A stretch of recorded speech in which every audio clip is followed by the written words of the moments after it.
राजद का ढह गया 34 साल पुराना किला, टूटा ऐतिहासिक रिकॉर्ड। नमस्कार, मैं दिव्या, स्वागत है आपका आज का इस वीडियो में। बिहार के 4 विधानसभा क्षेत्रों में हुए उपचुनाव के परिणाम अब सामने आ चुके हैं और इन नतीजों ने राज्य के राजनीतिक दिशा को प्रभावित किया है। एनडीए ने इस उपचुनाव में महागठबंधन को जोरदार शिकस्त दी है। तरारी सीट पर पूर्व विधायक नरेंद्र पांडे उर्फ सुनील पांडे के बेटे विशाल पांडे ने वामपंथी उम्मीदवार राजू यादव को हराया।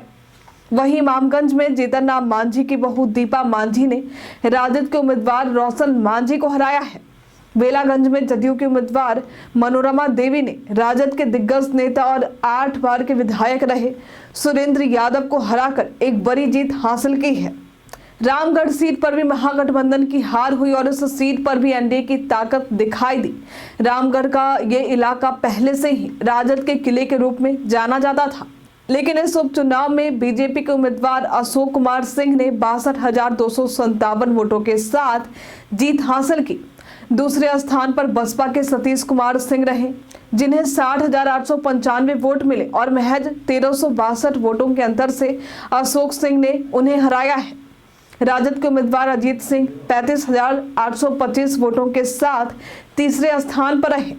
रामगढ़ सीट का इतिहास बहुत दिलचस्प है।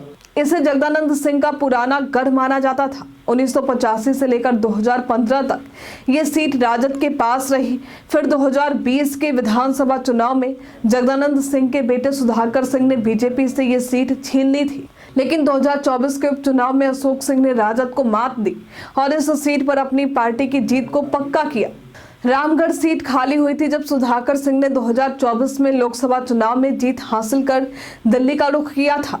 इसके बाद उपचुनाव में राजद ने जगदानंद सिंह के छोटे बेटे अजित सिंह को मैदान में उतारा, लेकिन बीजेपी के अशोक सिंह ने उन्हें कड़ी टक्कर देते हुए हरा दिया।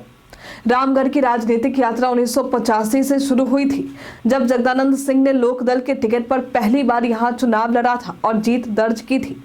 इसके बाद 1990 में जब जनदल का गठन हुआ, तब भी जगदानंद ने इसी दल के टिकट पर चुनाव जीता था। 1995 के चुनाव में भी वे जीतने में सफल रहे थे। इसके बाद जनता दल का विभाजन हुआ और लालू यादव के राजद का गठन किया गया, जिसके बाद जगदानंद सिंह ने 2000 और 2005 में राजद के टिकट पर चुनाव लड़ा और जीत हासिल की। 2009 और 2010 में राजद ने अंबिका यादव को इस सीट पर उम्मीदवार बनाया था और वो 2015 तक विधायक रहे।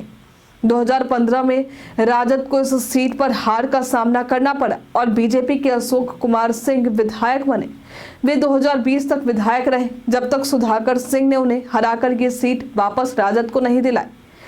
लेकिन 2024 के उपचुनाव में अशोक सिंह ने अजीत सिंह को हराकर इस सीट पर अपनी जीत को पक्का किया और राजद को एक बड़ा झटका दिया। इस उपचुनाव ने न केवल राज्य की राजनीति को प्रभावित किया है, बल्कि ये भी साबित कर दिया है कि बिहार में एनडीए की स्थिति मजबूत बनी हुई है, जबकि महागठबंधन के लिए परिणाम चिंताजनक रहे।